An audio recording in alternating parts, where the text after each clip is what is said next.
Falek, province Journal 77. Je suis à Damartin-Goël, au siège de la communauté de communes de Plaines-et-Monts de France, où le président Jean-Louis Durand va présenter ses vœux.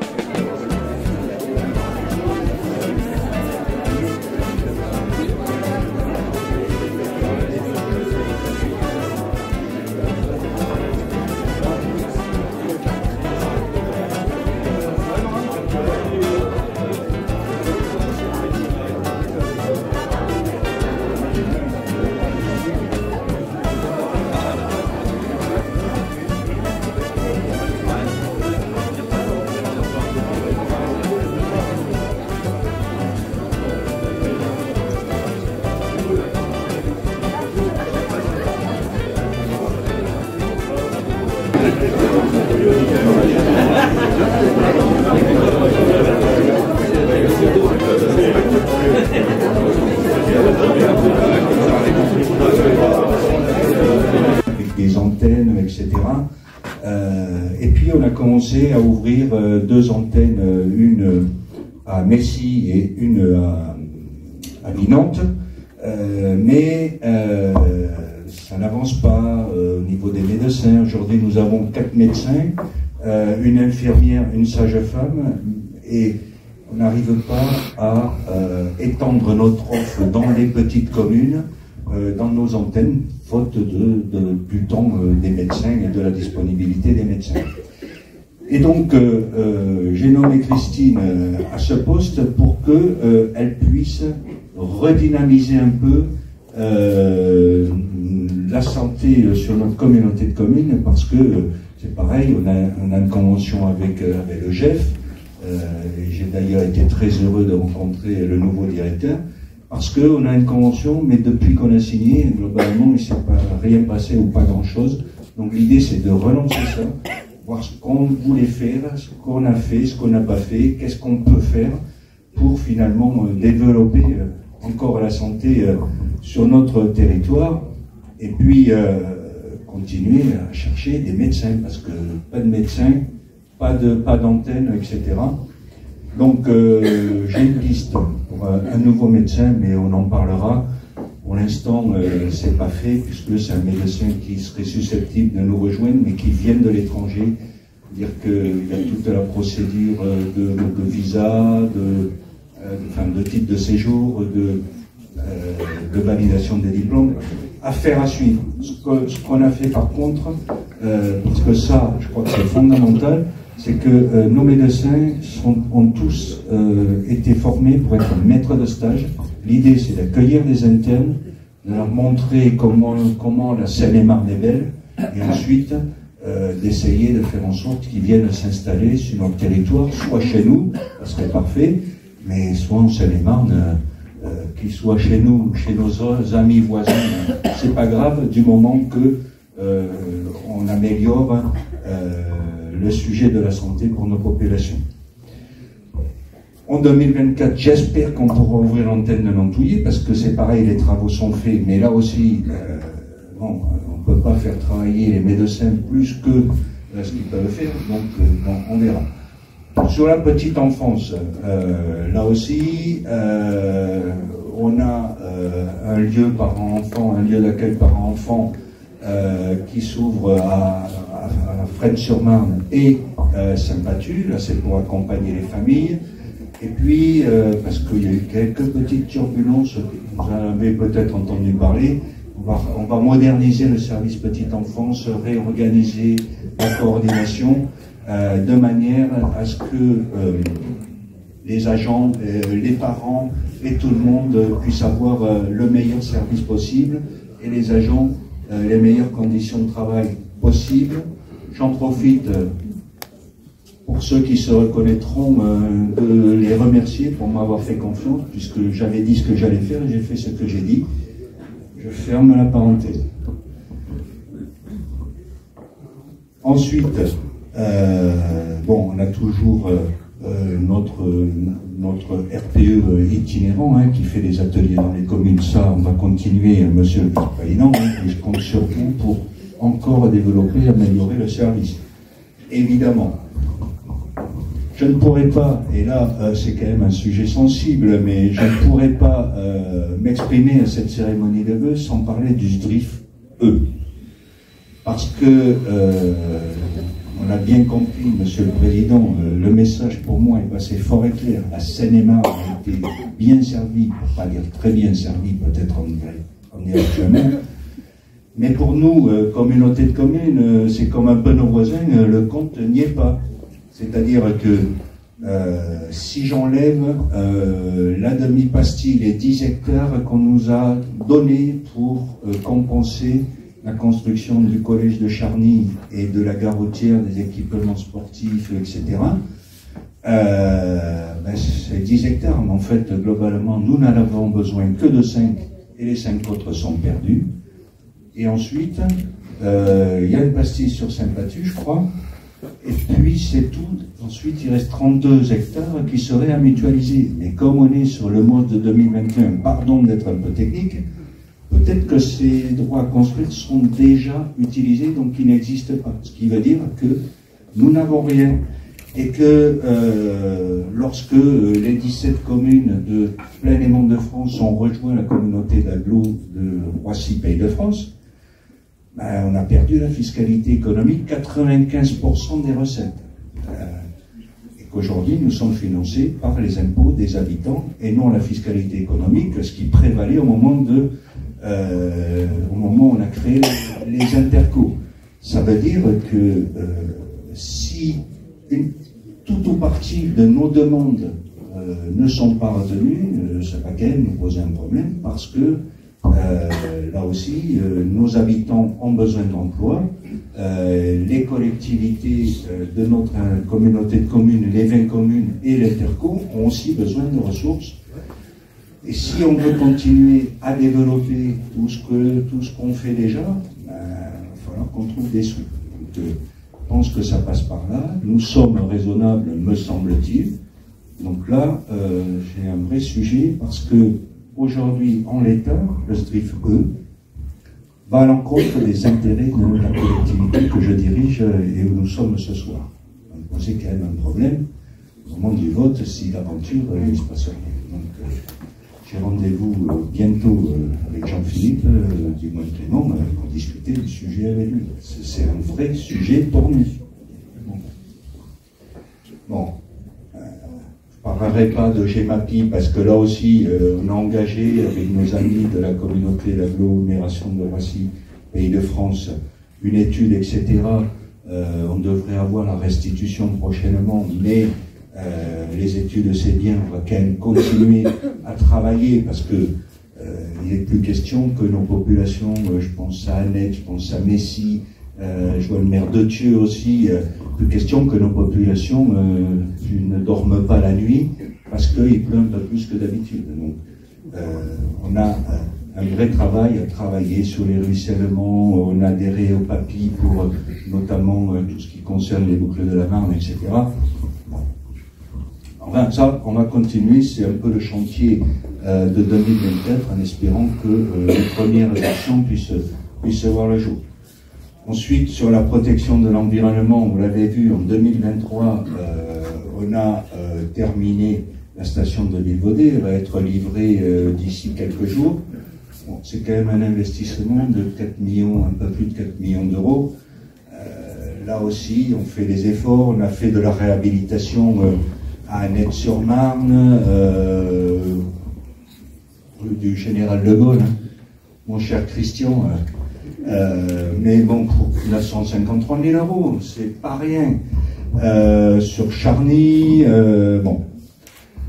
Après, je parlerai vite du plan climat parce que on a quand même fait pas mal de choses là-dessus. Plan alimentaire territorial, un plan air, des diagnostics, cantine, cuisine scolaire, une étude sur le tourisme parce que là aussi, c'est un des volets qui manque un peu à nos activités. Je pense notamment sur le tourisme. Hein, on a la tombe de Fratelli à Villeroy, on a l'atelier de Vasarely à Annette, vaste projet d'ailleurs dans lequel je crois que le département de près ou de loin Pour l'instant, de loin. Voilà. Mais bientôt de près. Donc voilà. La Réomi, on en a parlé, ça c'est pareil, c'est quelque chose qu'on a mis en place. Je crois qu'on est les premiers en Seine-et-Marne et les deuxièmes en Île-de-France. Mais c'est normal, c'est ces PMF petits mais costauds. Donc il s'agit de taxer les ordures ménagères différemment et d'impliquer les habitants à limiter leur production de déchets. Les choses sont simples. Le coût des déchets, le coût global des déchets, c'est un peu plus de 4 millions d'euros. Le coût qui se divise en deux, 2 millions pour la collecte, je résume, et 2 millions pour l'incinération.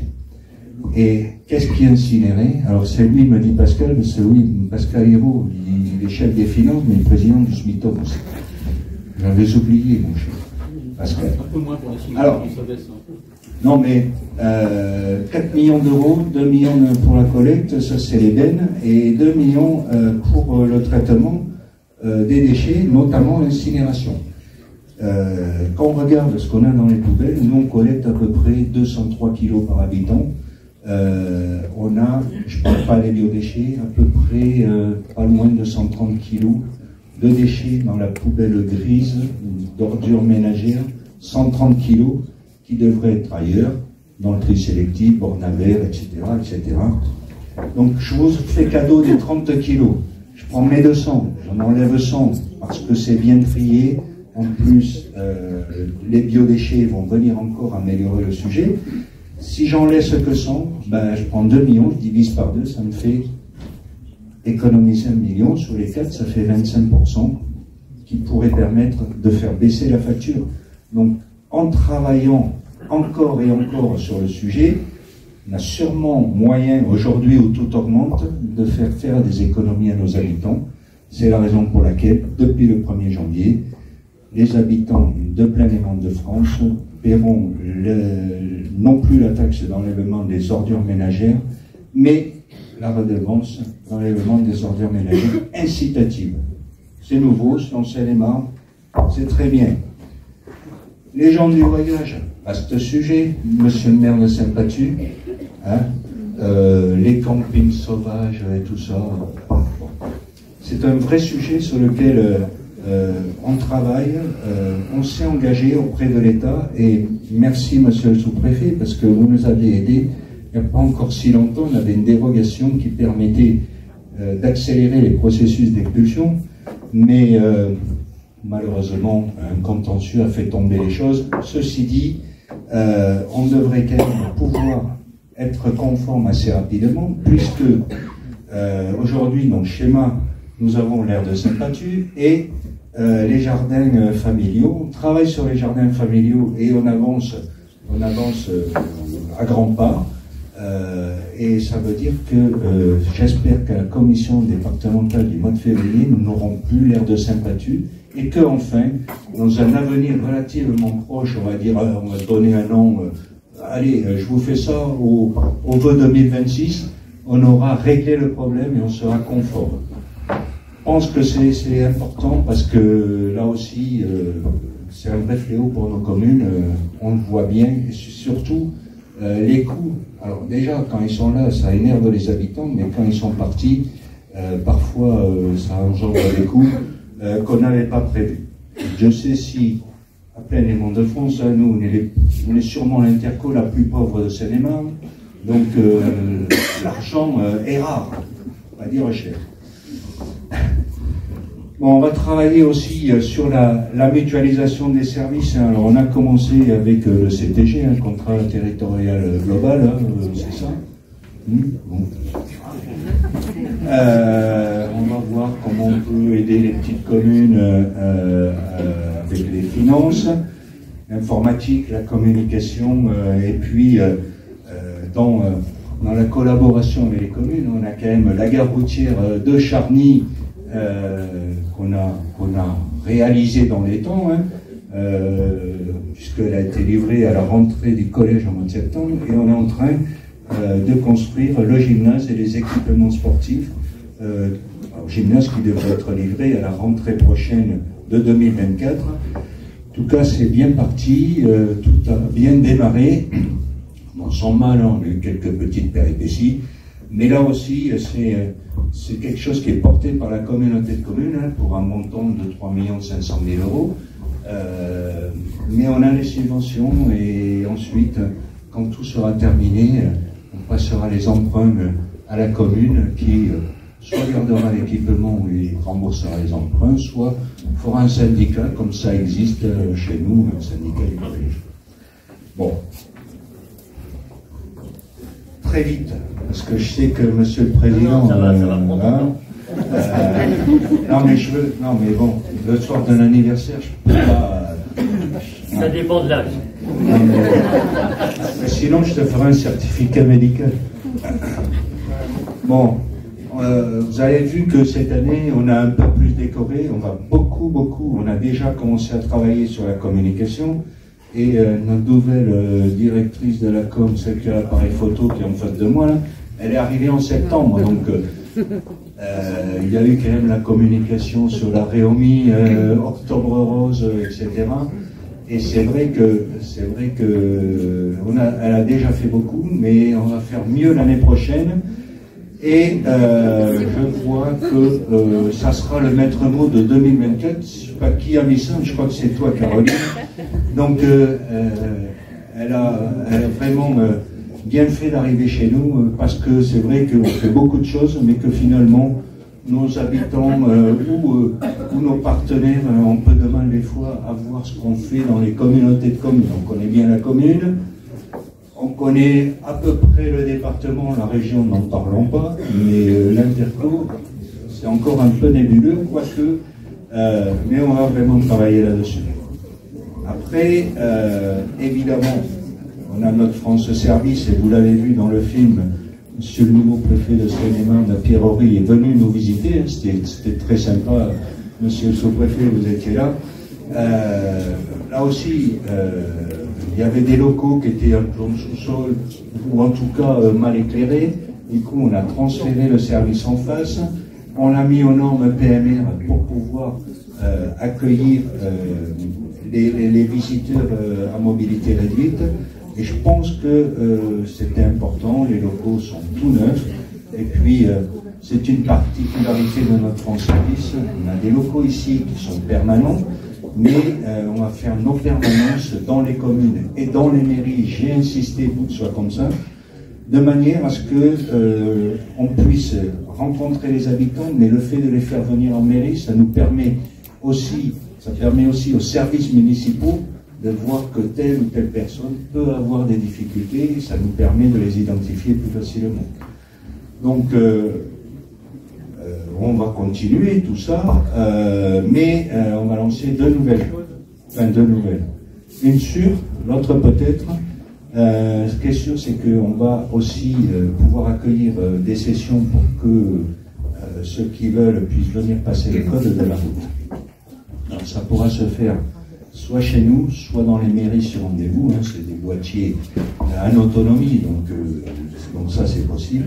Et puis je ne désespère pas qu'un jour on puisse enfin délivrer les titres d'identité, les cartes nationales d'identité et les passeports, parce que c'est vrai que encore, malgré tous les efforts qu'on peut faire sur les transports, je salue le président Daniel Aquin, le président du syndicat mixte, malgré tous les efforts sur les transports, on a encore des gens qui ont du mal à se déplacer, et si, plutôt que de les faire venir au service, on peut leur emmener presque à domicile, en tout cas dans la commune, je pense qu'on a fait notre boulot. Bon, un mot rapide sur l'eau potable, parce que je préside aussi un syndicat d'eau potable. On a déjà fait beaucoup en 2024, hein, puisque je parle sous le contrôle de ma directrice générale que j'ai vue tout à l'heure. On a quand même en 2023 investi un peu plus de 8 millions d'euros, et en 2024 on a à peu près 15 millions d'euros d'investissement pour faire des travaux d'amélioration, de renouvellement, des interconnexions, une station de décarbonatation à Saint-Patu. Voilà. Tout ça doit prendre vie, et ça va le faire dans les jours qui viennent. Alors on va commencer à déposer les dossiers l'agence de l'eau est un peu effrayée par ce qu'on a à leur proposer, mais nous on a envie d'avancer, donc on y va. Le JPRMA, je ne peux pas ne pas en parler, Monsieur le Président, mon cher Jean-François. Alors le JPRMA, c'est Roissy-Mont Aéropole, sous la présidence de Jean-François Copé et surtout avec son énergie. On a décidé les 4 intercommunalités à proximité de Roissy, donc Roissy Pays de France, Plaine et Mont-de-France, Pays de Meaux et Pays de l'Eau, de se regrouper dans ce GIP pour traiter des sujets du quotidien, que ce soit les transports, l'aménagement du territoire, enfin il y a tout un tas de sujets qui finalement, parce que, comme on le dit, tout seul on va plus vite, mais ensemble on va plus loin, qui nous permettent d'avancer. Et pour ceux qui ont participé, le 17 octobre dernier au Colisée-Hameau, on a organisé ce magnifique forum de l'hydrogène avec un plateau exceptionnel. Il y avait le patron d'Airbus, il y avait le patron d'ADP, il y a la directrice générale d'Air France, il y avait France Hydrogène, on a eu 2 ministres, Clément Beaune et Bruno Le Maire. Quelque chose de réussi pour une première, organisée un peu dans des conditions compliquées, parce que le temps qu'on se décide et qu'on le mette en place, on avait visé le 17 octobre, et ça s'est fait. On s'est retrouvé au Salon du Bourget aussi, il y avait le président de France Hydrogène, enfin, et puis surtout on a la chance d'être accompagné par les 2 départements, avec Jean-François Paretti et puis Marie-Christine Cavechi pour le Val d'Oise. Du coup, toutes les planètes sont alignées. Notre interlocuteur principal pour Aéroport de Paris, comme partenaire incontournable, c'est le directeur général, Edouard Arkwright, qui nous aide beaucoup pour tous ces sujets. Donc, j'espère que ça va continuer, mais je crois que ça y est. Il y a une assemblée générale bientôt pour décider du prochain salon. Ça sera à Meaux, ça sera au mois d'octobre. J'ai plus la date, mais bon, ça, on la communiquera franchement. Lorsque vous l'aurez, mettez-la sur vos agendas et venez, c'est quelque chose de formidable. Je ne vais pas parler de Charles de Gaulle Alliance parce que là aussi, on fait un gros travail pour recevoir nos habitants qui cherchent du travail sur Roissy, etc. On leur présente les métiers. J'ai vu le directeur général par là, il est là, Jean-Luc Bouilly. On a remis le GIP sur pied. Je vous en parlerai peut-être un peu plus l'année prochaine, parce que là, on est encore en reconstruction. Hein. Et je ferme cette parenthèse.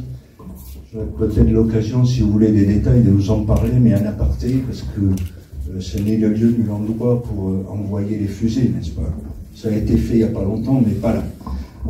Bon, on aura un sujet aussi, et là, je m'adresse plutôt au maire, sur les nuisances aériennes. Vous savez qu'il y a un projet de loi qui, entre autres, voudrait que le nombre de mouvements sur Roissy soit limité, qu'il y ait un couvre-feu la nuit à Roissy, ce qui est absolument pas possible avec l'activité de Fédéral Express.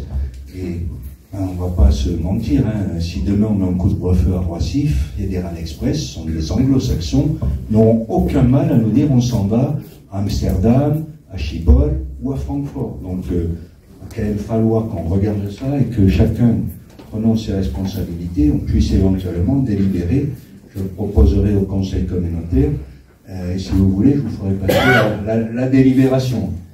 D'accord? Pour qu'on parle tous le même langage, parce que à un moment donné, évidemment, faut prendre en compte les nuisances des riverains, etc.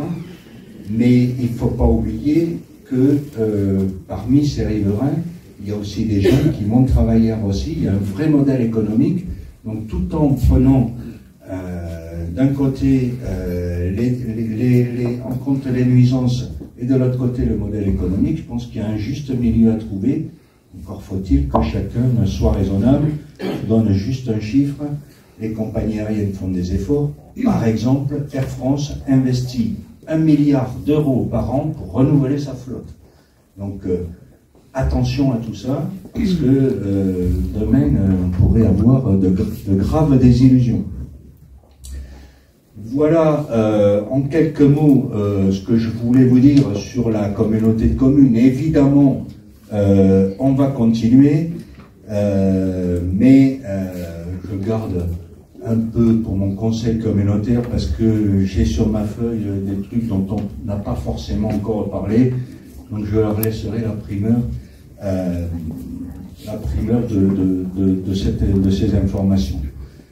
C'est l'heure c'est le moment plutôt des remerciements. Alors, dans les remerciements, bien évidemment, je voudrais remercier tous les élus communautaires et surtout les vice-présidents de me supporter au quotidien parce que je suis très gentil mais parfois difficile à vivre. Remercier tous les agents pour leur implication et quels qu'ils soient. Et je vois Sophie Engan, donc directrice du CIS. Remercier Sophie, les médecins du CIS, etc. pour leur implication. Parce que c'est vrai que, on l'a vu sur le film, Octobre Rose, ça a été un gros travail, une grosse implication. Le centre de santé y a participé fortement. Et les 12 000 et quelques euros à la vague, je salue la présidente, cette association qui aide les malades, qui accompagne les malades au moment où, dans des moments difficiles, etc., il était normal qu'on puisse lui apporter un peu d'argent pour que tout ça se passe le mieux possible. Mais aussi, parce qu'il y a il y a quand même le chèque de 20 000 euros qu'on a donné à la recherche médicale à Meaux. Et là, c'est quelque chose de bien. Financer la recherche clinique, hein, c'est quelque chose de fondamental parce que sans recherche, il n'y a pas d'avancée et quand il n'y a pas d'avancée, ça veut dire qu'on recule. Et le problème de la santé, c'est quelque chose de fondamental. C'est ce qu'on souhaite le premier quand on souhaite les vœux, parce que lorsqu'on n'a pas la santé, on n'a quasiment plus rien. Maintenant, je vais conclure. L'année 2024 va être une année d'action. Comme dirait Raymond DeVos, hein, on va arrêter d'essayer d'avoir raison devant des gens qui ont toutes les raisons de croire qu'ils n'ont pas tort. Pour ce qui me concerne, en 2024, il faudra encore compter sur moi pour mener les combats qui se présenteront avec la même détermination et cette idée permanente qui fait que lorsque je m'engage dans la bataille, à aucun moment je n'envisage de perdre. Et puis, parce que beaucoup m'attendent au tournant, je continuerai à aller tout droit, sans jamais oublier que grand est celui qui marche sans piétiner les autres et brille sans éteindre personne. Merci à tous et bonne nuit. Mesdames et messieurs les élus, bien sûr de Plaine-et-Mont-de-France, et je vois qu'il y a aussi des élus de Roissy, Pays de France, du Pays de Meaux. Vraiment, là, Jean-Louis, c'était l'endroit où il fallait être aujourd'hui. J'en profite pour ouvrir une parenthèse, que je vais vite refermer. Je ne sais pas quel est ce bruit fou qui circule à travers ce département, qui dit qu'on va fermer les casernes de sapeurs-pompiers. Tant que je serai président de ce département, il n'y aura aucune fermeture de casernes de sapeurs-pompiers en Seine-et-Marne. Si je suis là parmi les 60 vœux que je fais à travers le département, je voulais absolument être là. Jean-Louis et vous les élus de Plaine-et-Mont-de-France. Simplement pour la première, bien sûr par amitié pour votre président, pour Jean-Louis, qui fait un travail considérable, tant bien sûr sur notre territoire, mais aussi à la région et bien au-delà. Vraiment, ce sentiment que cet esprit d'équipe qui vous anime les uns et les autres, fait avec un découpage qui n'est pas obligatoirement le découpage que j'aurais fait, si vous voyez ce que je veux dire, mais qui montre qu'ensemble, vous arrivez à relever ces défis. Je ne sais pas, Jean-Louis, si tu es la communauté de communes la plus pauvre de Seine-et-Marne. Je ne crois pas. Je ne crois pas. Mais une chose est sûre, c'est que dans un contexte compliqué pour tous. Les maires, les EPCI, les départements, on parle de la crise immobilière, les départements, ils viennent de perdre 100 millions d'euros de recettes sur le droit de mutation. C'est 30% de nos recettes de droit de mutation en moins. Moins il y a de ventes d'immobilier, moins on a de recettes. Répercussions aussi, dans une moindre mesure, mais aussi dans vos communes. Malgré ceci, j'ai fait voter un budget à la fin de l'année qui se voulait dynamique. J'ai dit tout à l'heure que les agents de la communauté de communes étaient formidables et on a décidé avec quelques agents, notamment de la direction, qu'on pouvait peut-être en récompenser 3. Et on s'est dit, mais on va pas faire un jury, ça va être compliqué, tout ça. Du coup, un jour du mois de décembre, on a fait une journée pull moche de Noël. Et à partir de là, on a 3 lauréats. J'ai les photos, je vais leur donner. Et s'ils veulent vous les montrer, ils les montreront. Et en même temps, je vais leur donner un petit truc pour les remercier. Donc, je vous les montre, mais c'est confidentiel. Elisabeth Bruno, viens voir.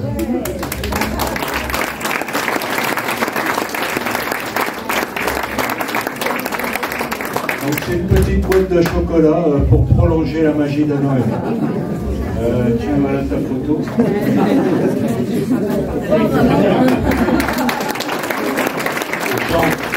Jean Debout.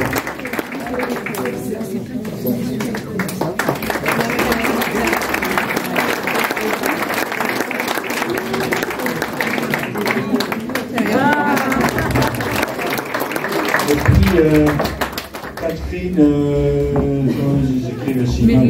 Catherine Mérino de Rouet.